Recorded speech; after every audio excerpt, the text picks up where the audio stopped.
na serré. Émergence One TV a tout elenga bandeko. Vous voyez ou pas? Vous ressentir. Bah voir nous venir balai. Émergence One TV. C'est la parole de Yannick Dindo, le fils du roi.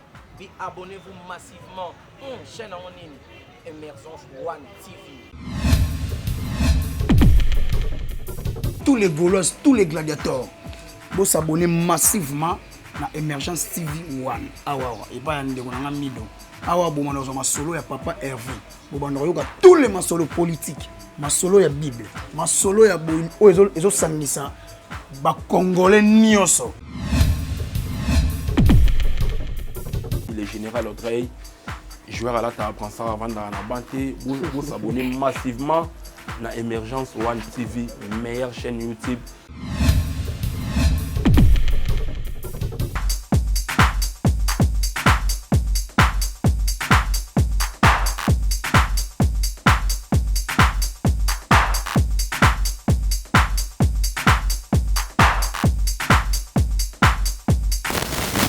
Bonjour à tous les téléspectateurs, partout dans le monde, les alliés émission d'Abino Bolinga Makasi, la constitution sur la table.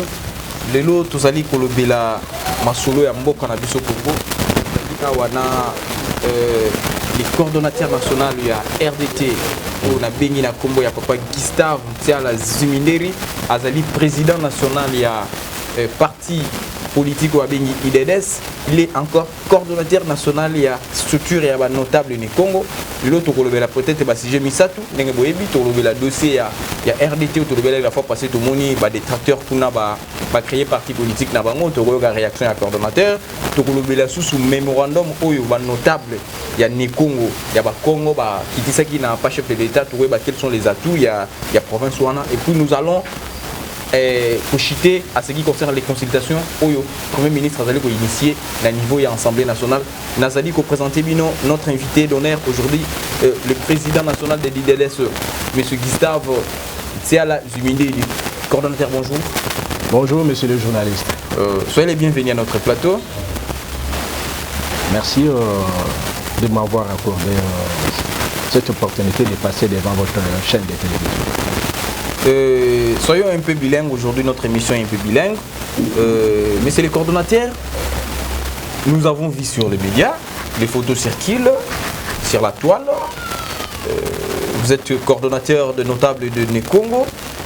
Vous avez adressé une lettre au président de la République. Vous avez réuni, je vis dans les médias tous les Congo. Ils sont là, les Mwanantemi, les Luzolo Bambi et consorts. Quel est vraiment l'objectif primordial et prédominant de ces structures de Congo? Merci, monsieur le journaliste, pour m'avoir accordé la parole.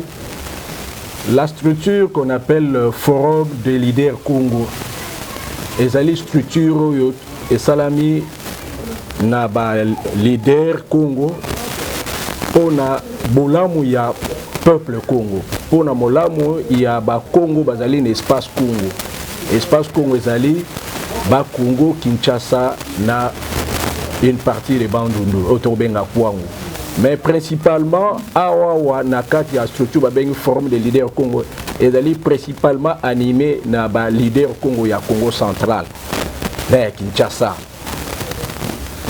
Et là quoi liboso to créer structure wana ezali ko permettre na ba leader Congo bazwa ba responsabilité na kati ya union sacrée.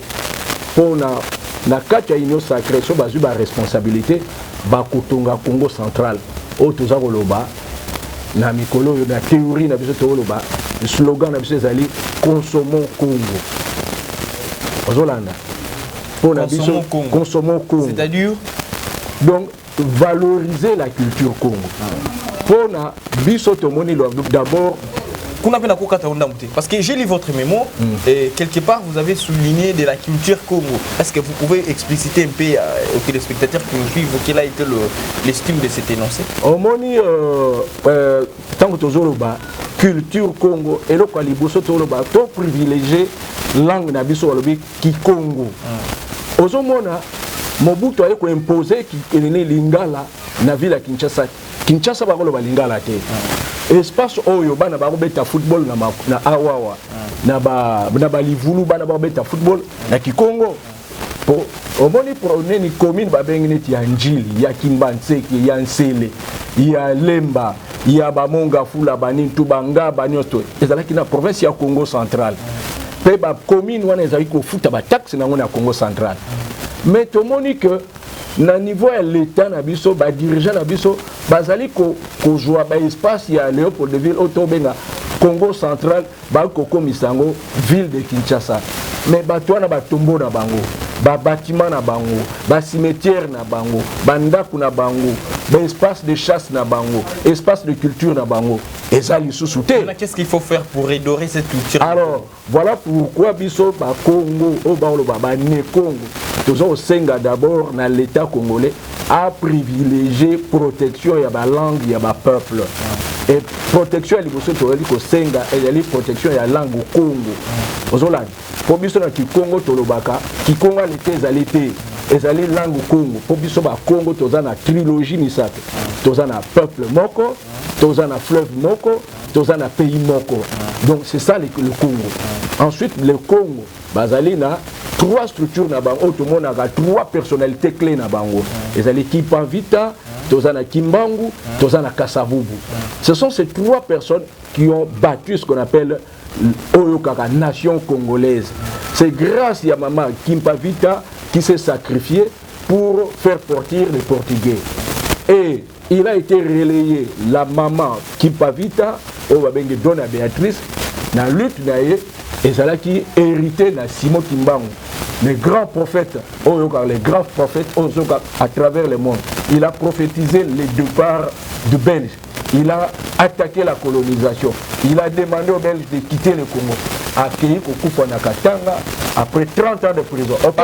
Parlons de ces forums de notables du Congo. Est-ce que ezali tenenge ezalaka awa na Congo omona bandika omona pe comme partout? Non, forum il y a ba Neko, il y a ba leader Neko, ba leader ezali les présidents des partis politiques et de co-cadres parce qu'on a quand on a tozana bato abaku tozana bato RDT tozana bato IDDS tozana bato IDPS tozana bato Palu tozana bato ya Beden mwananse miyomo ko mona yakati tozana bato ya PPRD avec Luzolo Bambi tozana bato loko la ba gouverneur donc ba président de l'Assemblée provinciale moi je suis Omani Clément Bafiba di Palu azana kati mwananse mi azana kati avec Bundu Diamayala IDPS azana kati avec le conseiller local Désiré Moral Banzai Banzai Bazefire Kimwanga sont de hauts cadres du parti. L'UDPS RDT mais bango pour na coordonnateur na bango ezali leader ya mouvement ezali Gustave Ntiana moi qui vous parle mais pour notre zone banini na kati ya forum pour réclamer na ba poste de responsabilité. Quand on va donner des postes de responsabilité, que le chef de l'État, que le premier ministre, que les leaders de l'UDPS, de Palou, de Labako, de IDDS, de RDT, va penser à la responsabilité, il y a pas poste à niveau du gouvernement. Voilà. Maintenant, concrètement, qu'est-ce que vous avez écrit au chef de l'État dans le mémorandum? Vous avez vraiment concrètement, parce que dans mon orbite, il y a fédéralisme, barricule sur la culture, il y a des Congo, tout comme ça. Beaucoup de plus loin, il y a des détails, la richesse au Bino. Mais oui, dans le Congo central. Qu'est-ce que vous demandez au chef? Nous demandons au chef de l'État de tenir compte du peuple Congo dans le partage des responsabilités en ce qui concerne d'abord les ministres régaliens. Ceux qui ils allaient 5. Un Congo du Congo central doit être là-bas. Pour ça n'est équilibre. Ministère régalien. Parce que partage il faut aller équitable. Et voilà on va dire que province peut résoudre là. Pourquoi dans Congo tout le monde a un ministère régalien, ministère de la défense, ministère de la finance, ministère de qui affaires étrangères. Le Congo aux États-Unis le ministère de l'agriculture, c'est le ministère, je peux dire, régalien. Non, cela dépend d'un pays à l'autre. Mais chez nous ici, Le Congo, c'est un ensemble des empires et des royaumes qu'on a mis ensemble. Nous avons accepté de vivre ensemble. Et nous devons vivre ensemble. Mais nous devons bannir le tribalisme. Nous sommes contre le tribalisme. Mais dans le partage, il y a une responsabilité. Il faut partage équitable les âmes. Il ne faut pas que province les Karakak. Spécialiste, non, là nous ne sommes pas d'accord. Le peuple Congo a contribué à l'indépendance le 4 janvier 1959. Ce sont les Congos qui se sont soulevés pour demander l'indépendance. Mais dans le partage des responsabilités, on a relégué le peuple Congo. Et même le 4 janvier, comment on a le 4 janvier 1959, date anniversaire, il y a martyr de l'indépendance. Au moment où le chef d'État nous sommes les gars, qui prend la banque. Forum de notables de Congo, est-ce que porte est ouverte? Porte est ouverte. Na mutunions tout. Ne Congo nous sommes membres ya kuna. Parce que tous ali, la tendance nous aux ali kuna. Biso ba ne Congo o to benga ba leader Congo tozo favoriser au baoloba. Retour. Tout ne Congo doit construire une villa au Congo central. Oh, comment ça? Tout le Congo, parce que ça c'est notre cité permanente. Le Congo central, c'est Kinshasa et le Bas-Congo.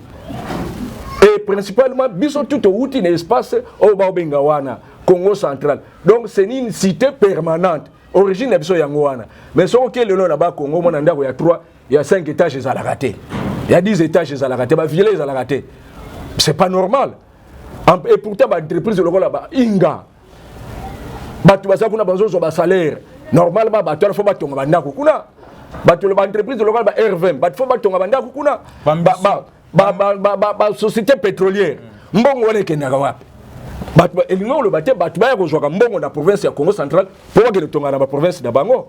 D'ailleurs nous constatons que batu ba zu mbongo au lieu que ba ke tonga na ba province da bango ba ke na bango poto biso siko to lobi boye na ba ne Congo soki mutu azu mbongo mutu za na poto Kenda Kotonga na Congo central. C'est une fierté. C'est un moyen de développer la province. Et ça fait que la province soit la désert. Pour être respecté, il faut d'abord bâtir chez soi. Il faut tous les juifs.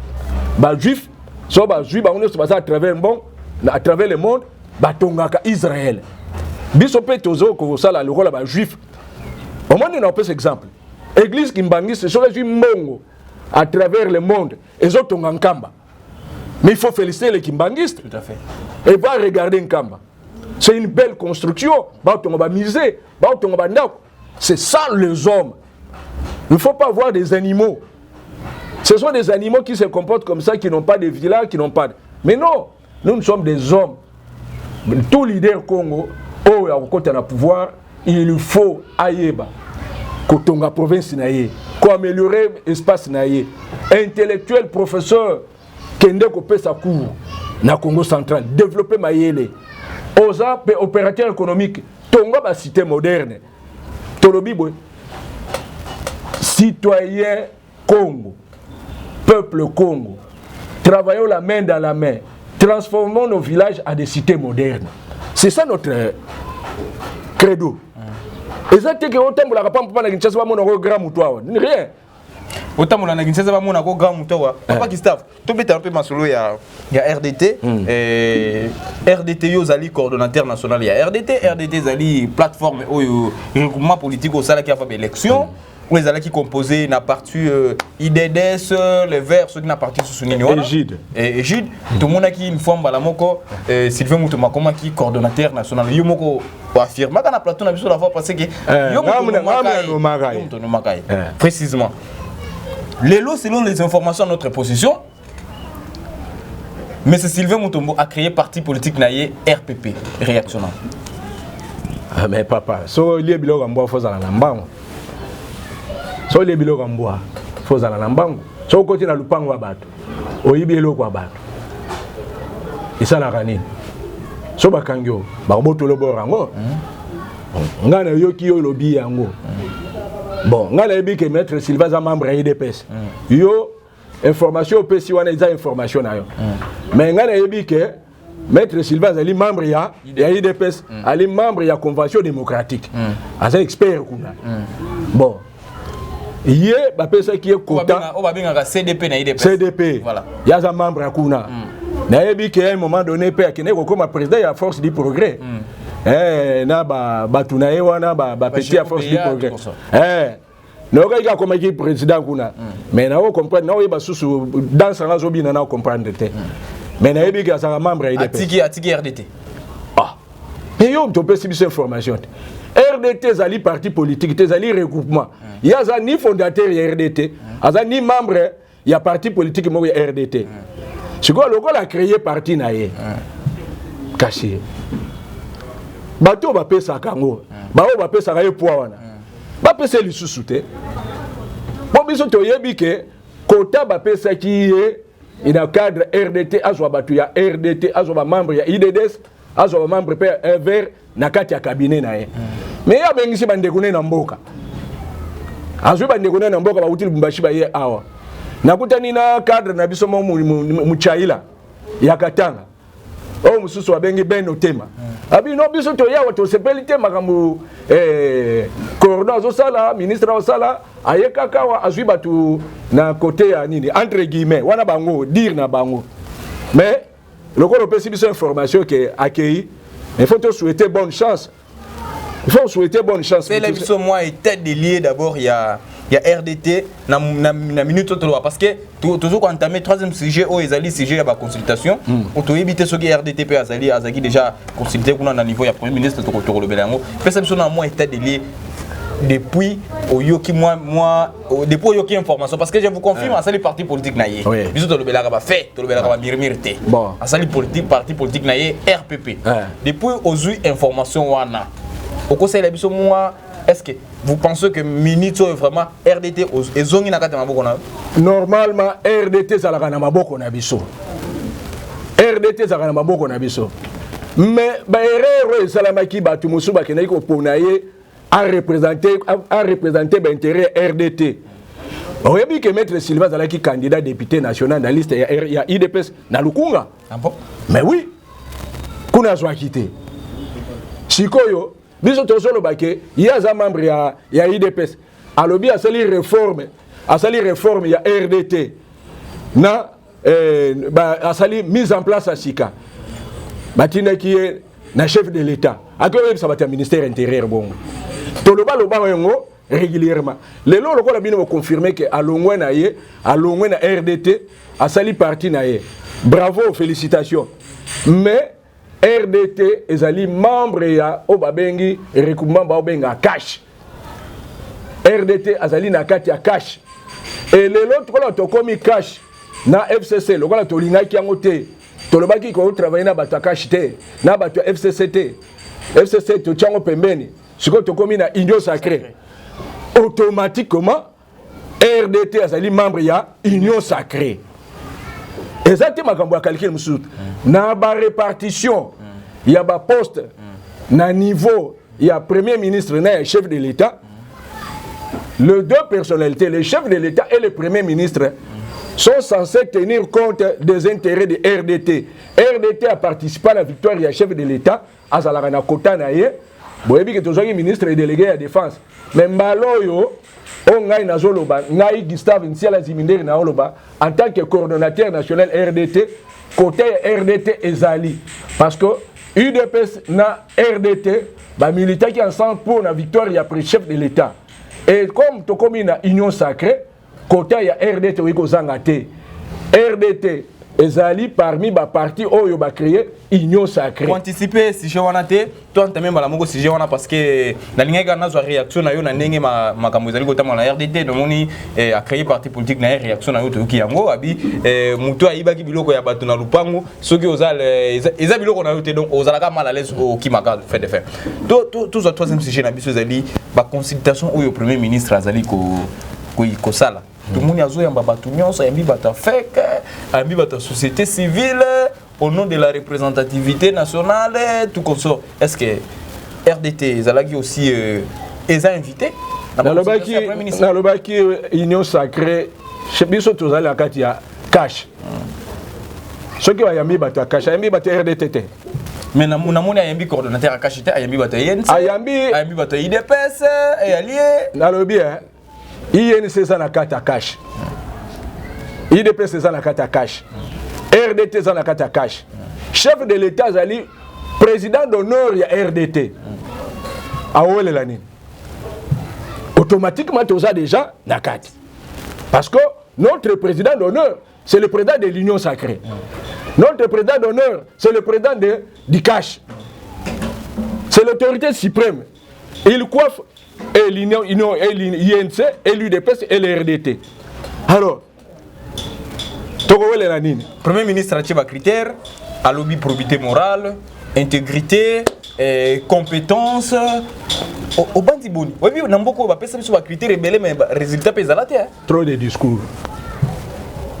Trop de discours.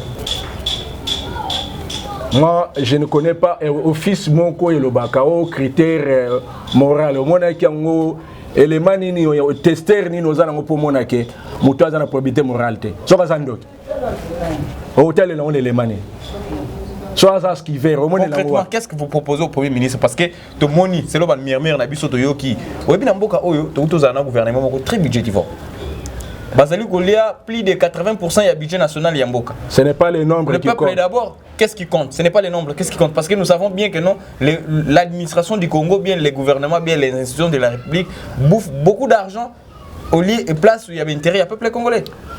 Monsieur le journaliste, il y a un problème, il y a réalisme politique.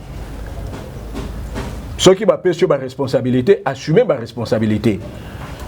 Le gouvernement il y a 100 personnes, ça ne pose pas de problème.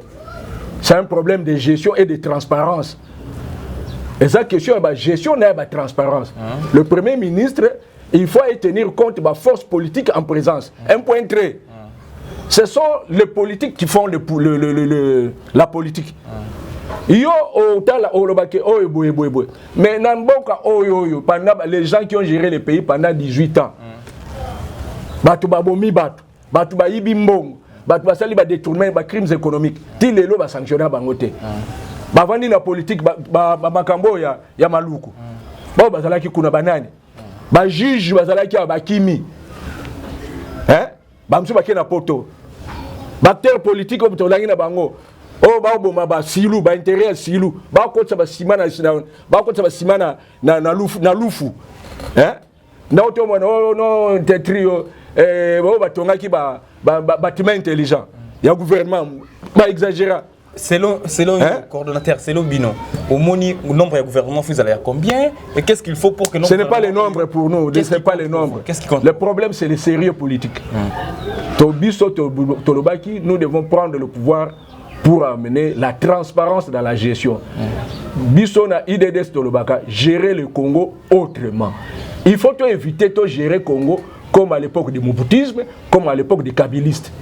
Il faut gérer le Congo à l'époque, aujourd'hui, comme à la manière de la philosophie politique tracée par notre parti datant qu'on appelait UDPS. Dans l'idéologie de l'UDPS. Parce que l'UDPS prône dans sa doctrine le solidarisme. Mais sur le plan idéologique, dans la social-démocratie. Donc, il faut privilégier les intérêts du peuple, mais tout en respectant la démocratie et le respect des droits de l'homme. Et ça, il y a meurtre, il y a italien. Il faut respecter la vie. La vie est sacrée. Alors, Bisso, Tozo Sengana, Premier ministre, a consulté Ayeba.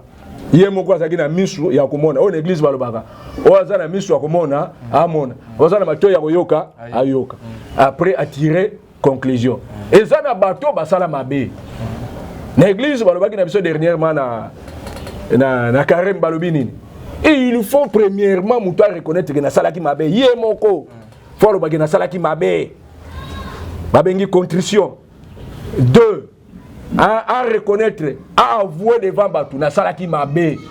Ensuite, à senga pardon.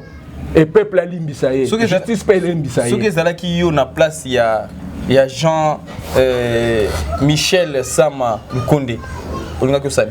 Ah, mais nous avons lutté pour mettre fin à la dictature. Les Mobutistes là et les Kabylistes là. Ceux qui ont des dossiers automatiquement on allait activer rapidement les mécanismes de la justice. Et le peuple, on allait mettre en place une structure où tout celui qui a des problèmes vient poser les problèmes. Donc, tout ça, comme en Afrique du Sud, commission vérité et réconciliation. Vérité et réconciliation. Rapidement. Il ne faut pas que quelqu'un se cache là-bas pendant qu'il y a des victimes. Moi, j'étais victime de la torture. Le 6 juillet 2006, les policiers ont tiré sur nous. Didier, Franck Diongo, Nani Lundabouloulou. Moi, j'ai été enlevé par les services de renseignement. J'ai été torturé, j'ai fait 3 ans en prison. 3 ans na cachot. J'avais du sang partout, dans les oreilles, dans les nez, partout. Et ce sont ces gens-là qui nous ont maltraités, qui nous ont tués. Aujourd'hui, ils viennent devant nous. C'est pavané. Non, c'est pas d'accord. Donc, les procès doivent reprendre. Donc, il y aura poursuite pour les criminels de guerre et les criminels économiques. Mais c'est nous demandons au peuple de dénoncer tout ce monde-là. Mais tout ce qui se passe là à la télévision, c'est pour la consommation courante. Mais ces pays, nous devons les développer sans rancune. Papa Gustave, Kabila a Lubumbashi, à Kei Dubaï. Salimoi 3 jours, il y a une invitation, conférence à Dubaï pour accueillir ici. Vous savez comment on a négocié. Est-ce que les politiques sont politique la politique était papa. Bien on peut pas journaliste pour exagérer. Na Congo, biso tolita ki na mboka oyo pour recevoir la démocratie. Constitution na biso lobby, tout Congolais libre de circuler dans son pays et d'aller donc quitter Kinshasa pour aller à Lubumbashi, Lubumbashi vers Gemena, Kasai. Et il est libre de sortir. Il est chef de l'État en fonction, il est parti normalement. Et ça droit na ya kotambola. Est-ce que justice est payée ça qui est? Est-ce que DGM est payé ça qui est? Est-ce qu'ANR est payé ça qui est? Non, nous ne sommes pas, nous n'acceptons pas les termes des talibans. Nous sommes des démocrates. Vous savez que nous avons fait plus de 38 ans avec Etienne Tshisekedi ensemble.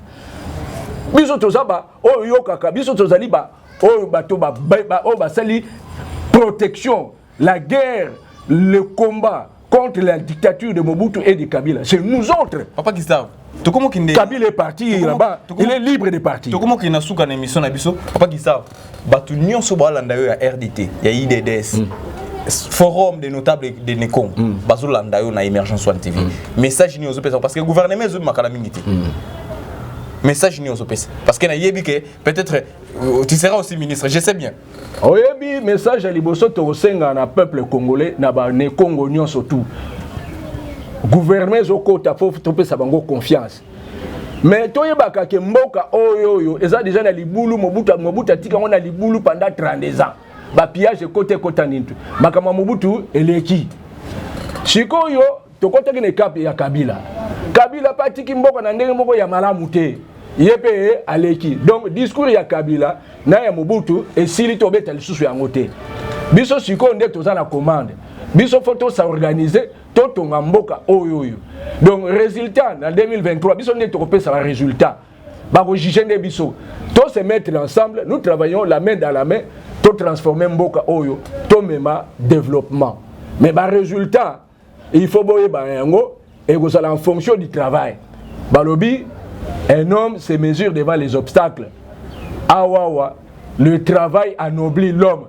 Donnons du travail au peuple congolais. Remettons le peuple congolais au travail et le peuple va nous faire confiance. Merci beaucoup. Papa Gustave, vous allez coordonnateur, il y a forum, il y a Banekong. Bato ya IDPS, bato ya RDT, bato ya Bako, bato ya Palou, bato ceux qui a parti ni union son ba PPRD union so tanga na mosaïque on a union ça va parti politique bazali na kati ya forum wana. Bali bazo c'est la nini na Nicolas Zaliko ya. Peuple Congo. Bozela mingité. Omoni rassemblement ya ba leader Congo nyonso tout. Oh yoki bato ya Bako, bato ya IDPS Tshisekedi, bato ya RDT, bato ya IDDS, bato ya Bundu ya Mayala ya Mwana Ntsemi, bato ya PPRD ya Luzolo Bambi, oh Roger Ntingi, oh Clément Bafiba ya Palou. Prochainement, dans moins d'une semaine, tokutana na ba oh babenga ba leader nyonso ya union sacrée Ensuite, Tokutanana, chef de l'État. Bah, résultat, beaucoup se pelana yango. Gouvernement Robima, beaucoup se pelana yango. Chef de l'État, toujours apporter un soutien. Martin Fayulu peut être son botte. Mais, to privilégié, l'intérêt ya Mboka. L'intérêt ya Congo central d'abord. Après, l'intérêt ya Mboka. Mboka, il faut étamboula. Ba Congo, Moussala Bokozwa yango ebele. Topesi bino mbote, mais tolobi na bino tribalisme te. Merci. Martin Fayulu pa lobaki awa, autosala moi, abengani katumina muzitu réaction na. Ah mais ça c'est une réflexion, c'est un regroupement des hommes. Là où il y a des hommes, il y a des problèmes. Là où il y a les hommes peuvent se rencontrer, ils peuvent se séparer. Mais il faut toujours privilégier, comme disait Étienne Tshisekedi, l'intérêt supérieur du peuple congolais. Mettez le peuple au centre de tout, mettez le peuple au centre de tout, c'est je vais dire la parole du coordonnateur de l'IDDS, du président national de l'IDDS, il est coordonnateur de l'RDT, il est aussi coordonnateur des forums des notables de Nikongo, qui était notre invité d'honneur aujourd'hui.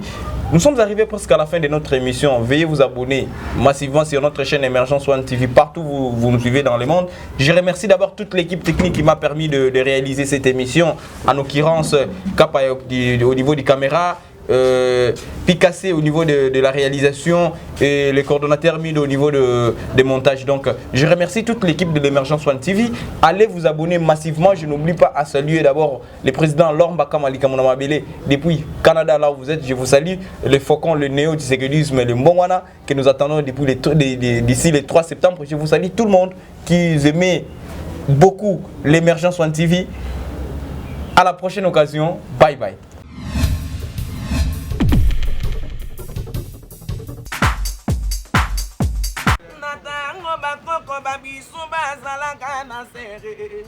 Emergence One TV a tout elenga bandeko. Bokoyoka pe bokosentir ba voix mo bimi balé, Emergence One TV. C'est la parole de Yannick Dindo, le fils du roi. Puis abonnez-vous massivement chaîne en ligne Emergence One TV. Tous les Gaulois, tous les gladiateurs, vous s'abonnez massivement na Emergence TV One. Awa et pas yande konanga mido. Awa bo manozo masolo ya papa Hervé. Bo bandoyoka tous les masolo politiques, masolo ya Bible, masolo ya bo ezo sangisa ba congolais nyoso. Le général Audrey, joueur à la table prend ça avant dans la banté, vous s'abonnez massivement na Emergence One TV, meilleure chaîne YouTube.